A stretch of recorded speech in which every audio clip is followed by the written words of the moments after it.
Movie start होती है और हम हमारी मेन कैरेक्टर नीना को अपने बच्चों के साथ खेलता हुआ देखते हैं। थोड़ी देर में वहाँ पर उसका हस्बैंड उसे सरप्राइज देने के लिए जल्दी आ जाता है। उसका नाम था माइक। माइक को ट्रेकिंग करने के लिए जाना बहुत ही अच्छा लगता था। साल में एक बार वो ट्रेकिंग करने के लिए 1 मंथ के लिए जाता था। इस बार वो जल्दी घर पर आ गया। नीना उससे पूछती कि जल्दी कैसे आ गया। माइक को अनोइंग लगता है और कहता है कि मुझसे गलती हो गई। उन दोनों को 2 डॉटर्स है, पर इस रिलेशनशिप में माइक जरा बोर हो चुका था। नेक्स्ट सीन में नीना अपने ऑफिस में जाती है। वहाँ पर उसे एक सरप्राइज मिलता है। उसे एक न्यू कलीग आया है जिसका नाम था यानिक। एक्चुअल में यानिक और नीना एक दूसरे को पहले से ही जानते थे और यहाँ पर एक दूसरे को देखकर बहुत ही सरप्राइज थे। नीना यानिक से पूछती है कि तुम यहाँ पर क्या कर रहे हो। यानिक कहता है कि ये मेरा फर्स्ट डे है। नीना कहती है कि मुझे एक असिस्टेंट मिलने वाला था, शायद तुम वही हो, क्योंकि वो दोनों सेम ही डिपार्टमेंट में थे। इसके बाद हमें पता चलता है कि यानिक और नीना ये जब यंग थे तभी से एक दूसरे को जानते हैं। वो दोनों एक रिलेशनशिप में थे। यानिक को नीना के साथ ऐसा लगता था कि जैसे उनमें एक बहुत ही अच्छा कनेक्शन हो। उस तरीके का उनका कनेक्शन किसी और के साथ होता नहीं था। काम करते वक्त नीना की कलीग एग्ना यहाँ पर आती है। वो यानिक को देखती है और उसे बहुत पसंद आता है। वो डायरेक्टली उसे डेट के लिए पूछ रही थी, पूरी तरीके से उसे फ्लर्ट कर रही थी, पर नीना उसे कहती है कि अब हम काम कर रहे हैं, तुम्हें कन्वर्सेशन बाद में करना। नीना को उसकी मदर का कॉल आता है। आज रात उन्होंने पार्टी रखी थी क्योंकि उनकी आज एनिवर्सरी थी। उनकी शादी को 10 साल हो चुके थे। नीना इसके बारे में पूरी तरीके से भूल चुकी थी। पार्टी के लिए नीना को सब कुछ तैयारी करनी पड़ेगी और इसी वजह से वो माइक को कॉल करती है। माइक कहता है कि आज मैं बहुत ही बिजी हूँ। नीना कहती कि पहले मेरी बात तो सुन लो। वो कहती कि हमारी डॉटर्स को स्कूल से लाना है। माइक कहता है कि तुम्हारी मदर को बता दो। नीना कहती है कि अगर मैंने मदर को बताया तो मुझे बहुत ज्यादा डांटती है। इसके बाद माइक खुद ही नीना की मदर को कॉल कर देता है। माइक की एक बहुत ही इंपॉर्टेंट मीटिंग थी। उनकी कंपनी के लिए एक CEO को हायर कर रहा था। उसे कहता है कि जिस कंपनी में तुम काम कर रही हो इससे तुम्हें डबल सैलरी मिलेगी, तुम्हें हमारे साथ काम करना चाहिए। इस डील के ऊपर वो बहुत टाइम से काम कर रहा था। सब कुछ रेडी कर नीना स्कूल में जाती है। वहाँ पर उसे पता चलता है कि नीना की मदर ऑलरेडी डॉटर्स को लेकर वहाँ से चली गई।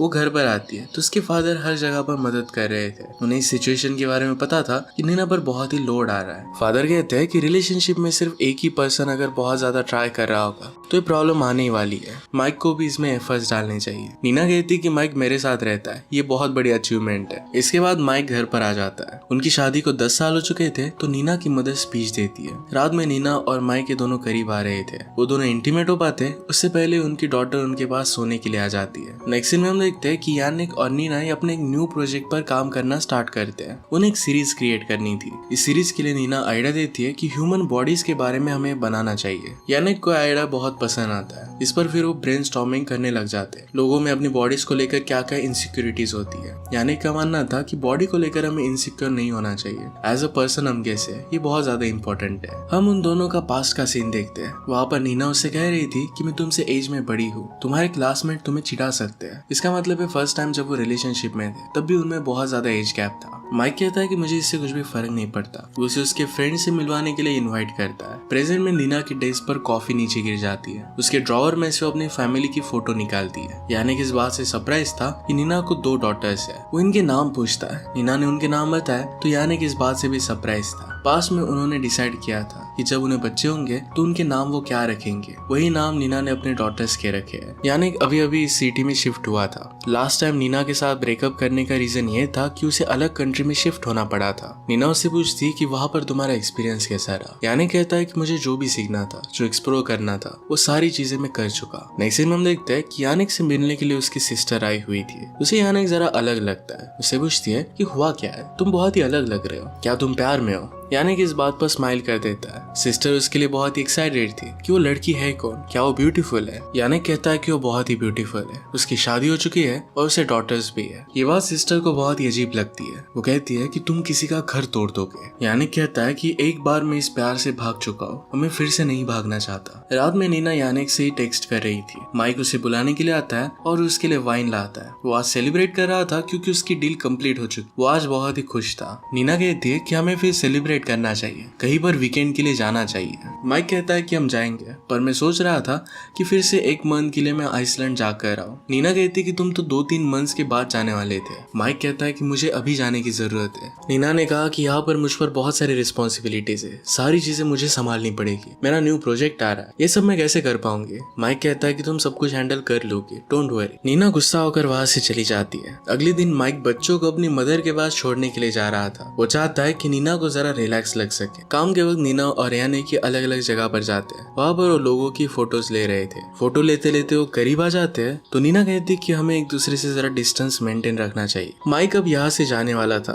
उसे ड्रॉप करने के लिए सब लोग आ रहे थे। माइक कहता है कि तुम लोगों को मेरे साथ आने की जरूरत नहीं है, वो अकेला ही जाना चाहता था। नीना कहती है कि हमने इसके बारे में बात की थी, एक अच्छी बात है कि हम तुम्हें एयरपोर्ट तक छोड़ने के लिए आते हैं। माइक इसके लिए कहता है कि तुम नेक्स्ट टाइम आना। नीना इस बात से गुस्सा थी, पर फिर माइक वहां से चला जाता है। नीना अपनी डॉटर्स को लेकर पार्क में आ जाती है। आज शाम नीना और यानिक ये दोनों एक जगह पर डिनर करने के लिए आते हैं। नीना को ठंड लग रही थी तो यानिक उसे अपना जैकेट देता है। अपनी फोन पर नीना जब बात कर रही थी तो यानिक उसकी पिक्चर्स लेता है। वो कहता है कि हमारे प्रोजेक्ट के लिए। नीना भी फिर उसके पिक्चर्स लेने लग जाती है। नेक्स्ट डे यानिक ने उनके पास्ट के पिक्चर्स नीना को दिखाए। वो नीना के करीब आ रहा था पर तभी नीना को घर से कॉल आ जाता है। उसकी डॉटर को बुखार था। वो घर में फर्स्ट एड किट ढूंढ रही थी पर उसे मिल नहीं रहा था। वो माइक को कॉल करती है और इसके बारे में पूछती है। माइक कहता है कि किट लेकर मैं यहाँ पर आ गया हूँ। नीना उस पर गुस्सा हो जाती है कि तुम्हें घर पर कुछ तो छोड़कर जाना चाहिए था। वो उससे हेल्प मांग रही थी पर माइक कहता है कि यहाँ से मैं तुम्हारी कुछ भी हेल्प नहीं कर सकता। वो फिर इस फोन को काट देता है। पैरेलल में हम देखते हैं यानिक को जबरदस्ती एग्ना ड्रिंक के लिए लेकर जा रही थी। वो नीना के बारे में बात कर रही थी कि उसे वो पसंद नहीं है, उसे वो जरा ओल्ड लगती है, वो उसके ऑफिस में फ्रेंड नहीं बन सकती। यानिक के साथ उसे बहुत ही अच्छा लग रहा था।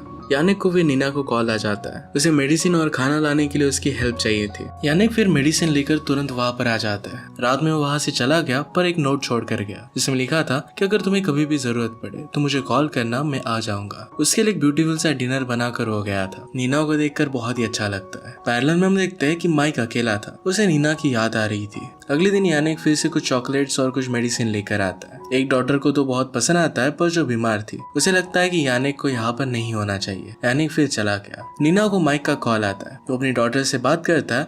उसे पता चला कि यानिक यहाँ पर नीना की हेल्प करने के लिए आया है। वो यानिक के बारे में जानता नहीं था। वो इसके बारे में नीना से पूछता है। नीना कहती है कि यानिक मेरा एक कलीग है और उसे मैंने हेल्प के लिए बुला लिया था। माइक कहता है कि अगर तुम्हें हेल्प की जरूरत थी तो तुम्हें अपनी मदर को कॉल करना चाहिए था। इसके बाद हम देखते हैं कि नीना के घर पर उसकी मदर आ जाती है। माइक ने उन्हें कॉल कर दिया था। मदर अब माइक के आने तक यहीं पर रहने वाली थी। ऑफिस में जब नीना और यानिक लिफ्ट में थे तो दोनों एक दूसरे के करीब आ जाते हैं और किस कर लेते हैं। लिफ्ट में कोई आ जाता है और फिर नीना वहां से चली जाती है। नीना को माइक का कॉल आया। उससे पूछता है कि क्या सब कुछ ठीक है, क्या तुम मुझ पर गुस्सा हो। नीना कहती है कि क्या तुमने मुझे कोई ऐसा रीजन दिया है जिससे मैं तुमसे गुस्सा हो जाऊंगी। माइक फिर फोन रख देता है। घर पर नीना की मदर जब सब कुछ साफ सफाई कर रही थी तो उसे वाइन की बोतल का ढक्कन मिलता है। वो इस बात से अपसेट हो जाती है कि यहाँ पर बच्चे बिखरा होते हैं, तुम्हें ड्रिंक नहीं करना चाहिए। नीना को उसकी मदर बहुत ही अनोइंग लगती है। नेक्स्ट सीन में अपने रिसर्च के ऊपर बात करते हुए नीना और यानिक के दोनों एक दूसरे के करीब आ जाते हैं। यानिक उसे कहता है कि आज रात तुम मेरे साथ रुक रही हो। इसके बाद दोनों घर पर आ वहाँ पर दोनों इंटीमेट हो जाते हैं। नीना कहती है कि मेरी बॉडी अब बदल चुकी है, मैंने 2 बच्चों को बर्थ दिया है। यानिक कहता है कि मुझे इससे फर्क नहीं पड़ता। नेक्स्ट सीन में माइक अपनी डॉटर्स के साथ बात कर रहा था। यहाँ पर भी नीना और माइक में ज्यादा कुछ बात नहीं होती। इसके बाद हम देखते हैं कि नीना और यानिक एक रिसोर्ट पर आते हैं। वहाँ पर वो मसाज वगैरह लेते हैं, एक दूसरे के साथ बहुत ही अच्छा सा टाइम स्पेंड करते हैं। नीना माइक की कार लेकर आई थी तो यानिक कहता है कि ये कार तो बहुत ही अच्छी है, तुम इसे ऑफिस क्यों नहीं लेकर आती। नीना कहती है कि माइक की है, मेरा खुद का ऐसा कुछ नहीं है, सिर्फ मैं और मेरी डॉटर्स है। इसके बाद दोनों एक लेक के पास आए। यानिक कहता है कि ऐसा लगता है कि हमेशा यहाँ पर तुम्हारे साथ ही रहो। नीना को भी वैसा ही लग रहा था। वो पूरी दुनिया से दूर जाना चाहते थे। पर फिर नीना कहती है कि मेरी डॉटर्स क्या होगा, हमारी सिचुएशन बहुत ही हार्ड है। हमेशा क्वेश्चन उसकी फैमिली का ही आ जाता है। इन सब बातों की वजह से नीना बहुत ही डिस्टर्ब हो गई थी और रात में घर पर रो रही थी। उसकी मदर आकर उससे पूछती है कि तुम यहाँ। उसकी मदर उससे पूछती है कि हुआ क्या। नीना कहती है कि मुझे प्यार हो गया है और उसके बिना मैं जी नहीं सकती। मदर कहती है कि इससे तो तुम सब कुछ बर्बाद कर दोगी, तूने बहुत सारी चीजों के बारे में सोचा नहीं है, तुम्हारी डॉटर्स इसके बारे में क्या सोचेंगे। माइक की और तुम्हारी जिंदगी बर्बाद हो सकती है, इससे बहुत ज्यादा इफेक्ट पड़ेगा।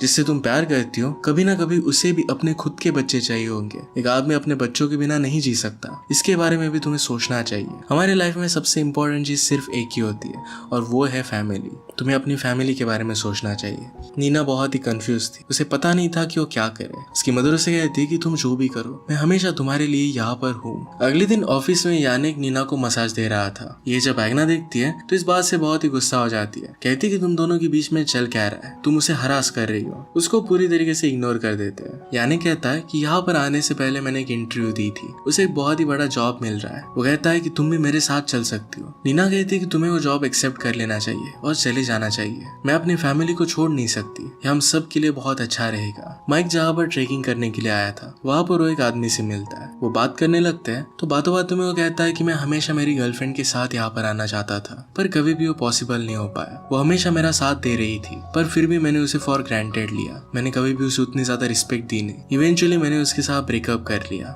1 साल बाद मुझे पता चला कि जब मैंने उसके साथ ब्रेकअप किया था उससे पहले उसे कैंसर था। मुझे उसका साथ देना चाहिए था। अब वो अपनी गर्लफ्रेंड को बहुत मिस करता है। किस तरीके से हम लोगों को उतना ज्यादा इंपॉर्टेंस नहीं देते, ये रियलाइज कर माइक को बहुत बुरा लगता है। उसे भी लगता है कि उसे नीना के पास वापस जाना चाहिए। अगले सीन में हम देखते हैं कि नीना अपने फादर के साथ बात कर रही थी। नीना ने अपनी मदर को जो बताया था फादर को भी पता था। फादर कहते हैं कि तुम जिस सिचुएशन से गुजर रही हो उस सिचुएशन से मैं भी गुजरा था। मैंने एंड में फैमिली चूज की थी। फादर ने डिसीजन नीना के लिए लिया था। अगर वो फैमिली तोड़ देते तो नीना पर इफेक्ट पड़ सकता था। फादर कहते हैं कि अब मैं उस डिसीजन को रिग्रेट करता हूँ। उन्हें लगता है कि अगर पेरेंट्स खुश ना रहे तो बच्चे भी खुश नहीं रह सकते। फादर उन दिनों पर इमोशनली अपसेंट थे और ये बात नीना ने रियलाइज की थी। बचपन में भी वो बात जान सकती थी। फादर उसे सलाह देते हैं कि तुम्हें जो ठीक लगे तुम्हें वही करना चाहिए, बाकी चीजों के बारे में ज्यादा सोचना नहीं चाहिए। यानिक को दूर कर नीना फिर से उसके पास वापस आ जाती है। उसे कहता है कि प्लीज मुझसे दूर रहो, तुमसे दूर जाना ऑलरेडी हार्ड है, प्लीज इसे और भी हार्ड मत बनाओ। नीना सुनती नहीं, उसके साथ इंटीमेट हो जाती है। आने से पहले नीना माइक से कॉल पर बात कर रही थी। उसका कॉल ऑन ही रह जाता है। माइक नीना की आने के साथ आवाज सुन लेता है। इस बात से उसे बहुत बुरा लगा। वो तुरंत वहां से निकलना चाहता था।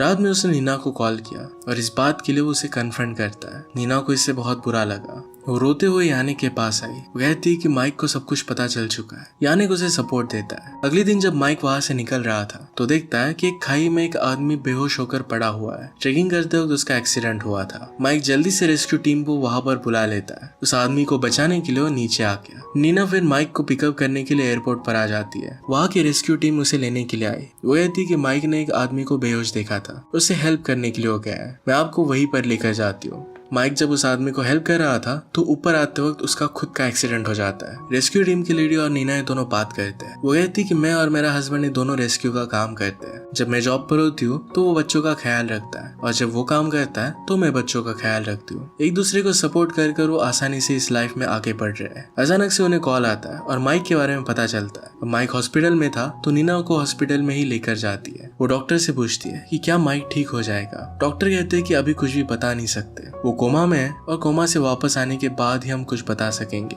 नीना माइक के पास बैठकर सोच रही थी। उसे यानिक का कॉल आता है और यानिक कहता है कि तुम घर पर कब आ रही हो। नीना उसे सारी सिचुएशन बताती है। वो कहती है कि अब मैं तुम्हारे पास वापस नहीं आ सकती। यानिक डायरेक्टली कॉल को कट कर देता है। अगले दिन वो उसके पास पहुंच गया। उससे कहता है कि मुझे पता है कि डिसीजन लेना तुम्हारे लिए बहुत ही हार्ड है, पर मैं यहाँ पर तुम्हें सपोर्ट करने के लिए आया हूँ। तुम्हें जो डिसीजन ठीक लगे तुम वो ले सकती हो, मुझे कोई प्रॉब्लम नहीं है, मैं तुम्हारा वेट करूंगा। नीना जब माइक के साथ थी तो उसे होश आ जाता है। माइक उसे कहता है कि मैं अभी भी तुमसे बहुत प्यार करता हूँ, हमें इस रिलेशनशिप को और एक चांस देना चाहिए। नीना ने माइक का हाथ पकड़ा हुआ था पर माइक को कुछ भी फील नहीं हो रहा था। एक हाथ से शायद वो पैरालाइज्ड हो गया था। नीना उससे कहती कि सब कुछ ठीक हो जाएगा। उसने उसी के साथ रहने का डिसाइड कर लिया था। इसी के साथ ये मूवी एंड हो जाती है। अगर आपको एक्सप्लेनेशन अच्छा लगता है तो प्लीज लाइक और कमेंट जरूर कर दीजिएगा। मैं बहुत सारी मूवीज लेकर आता रहता हूँ, तो प्लीज चैनल को सब्सक्राइब कर दीजिए और बेल नोटिफिकेशन आइकन दबाना मत भूलिएगा। फिर से मिलेंगे और नए मूवी के साथ, तब तक के लिए थैंक यू और आप अपने आप का ख्याल रखिए।